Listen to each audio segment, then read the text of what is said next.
Chicken biryani, এটা আপনারা দেখেই বুঝতে পাচ্ছেন। অসম্ভব মজার এই চিকেন বিরিয়ানিটা আমি আপনাদের সাথে শেয়ার করব আজকে। আসসালামু আলাইকুম, সবাই কেমন আছেন? আশা করি ভালো আছেন। চিকেন বিরিয়ানি আমরা সবাই কম বেশি রান্না করতে পারি। তারপর আমি যেভাবে রান্না করি আমি সেটাই আপনাদের সাথে শেয়ার করছি। তো চলুন মূল রান্নায়। প্রথমে আমি একটা মুরগি সুন্দর করে পিস করে নিয়েছি, একটু বড় সাইজ করে নিয়েছি। তো এই মুরগিটা আমি এখন এক সাইডে রেখে দিলাম। তারপর আমি চুলায় একটি প্যান বসিয়ে তার ভিতরে আমি 8-10টা পেঁয়াজ কুচি করে রেখেছিলাম, সেটা আমি ভেজে নিচ্ছি। পেঁয়াজটা যখন ব্রাউন কালার চলে আসবে তারপর আমি অর্ধেকটা পেঁয়াজ উঠিয়ে রেখেছি। এর ভিতরে সামান্য একটু পানি দিয়ে দিয়েছি, কারণ পেঁয়াজটা পুড়ে যেতে পারে। দিয়ে আমি 1 চামচ আদা বাটা, 1 চামচ রসুন বাটা, পরিমাণ মতো লবণ, তারপর হচ্ছে 1 চামচ মরিচের গুঁড়া, 1 চামচ জিরার গুঁড়া দিয়ে মুরগির মাংসগুলো সুন্দর করে একটু কষিয়ে নেব। মুরগিটা যখন সুন্দর করে একটু কষানো হয়ে যাবে এর ভিতর আমি প্যাকেট বিরিয়ানি মশলাটা দিয়ে দিয়েছি।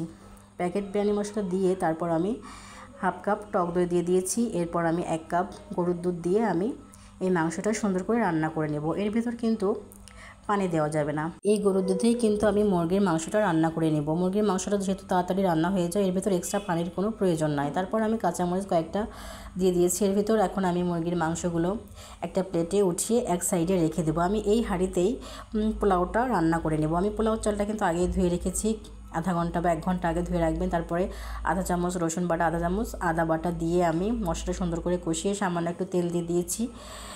তারপর আমি চালগুলো দিয়ে সুন্দর করে একটু কষিয়ে নিচ্ছি। এরপর আমি 4 পট চালের জন্য 4 পট পানি গরম করে রেখেছিলাম, সেটাই দিয়ে দিলাম। তারপর 1 চামচ লবণ আর 1 চামচ চিনি দিয়ে আমি এটাকে কিছুক্ষণ রান্না করব। আর ঢাকনায় যে ছিদ্রটা ছিল সেটা আমি লবঙ্গ দিয়ে আটকে দিয়েছি। আমি আপনাদের একটা টিপস বলি, মাংসটা যখন আপনারা দেবেন ভাতটা একেবারে হয়ে গেলে দেবেন না, একটু হালকা পানি থাকতে দিলে আপনার মাংসটা ভাতের সাথে খুব সুন্দরভাবে মিশে যায়।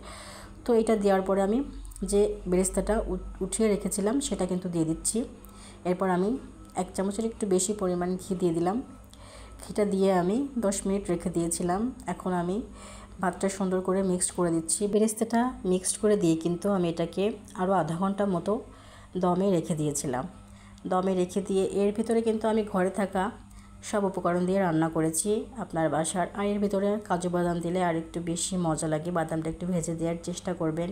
আলু বোখারা থাকলে বা গোলাপ জল থাকলে আরও বিরিয়ানির টেস্টটা বেড়ে যায়। তো এখন আমি একটা প্লেটে আপনাদের সার্ভ করে দেখিয়ে দিচ্ছি কেমন হয়েছে। এই যে আমার বিরিয়ানি একদম রেডি।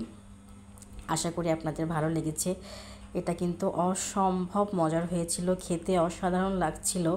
এখনই আমার জিভে জল চলে আসছে। এটা অনেক দিন আগের ভিডিও আমি আজকে আপলোড করছি। আশা করি আপনাদের ভালো লেগেছে। ভালো লাগলে অবশ্যই লাইক, কমেন্ট অ্যান্ড শেয়ার করে দিন। সবাইকে অসংখ্য ধন্যবাদ। ভালো থাকবেন, সুস্থ থাকবেন। আল্লাহ হাফেজ।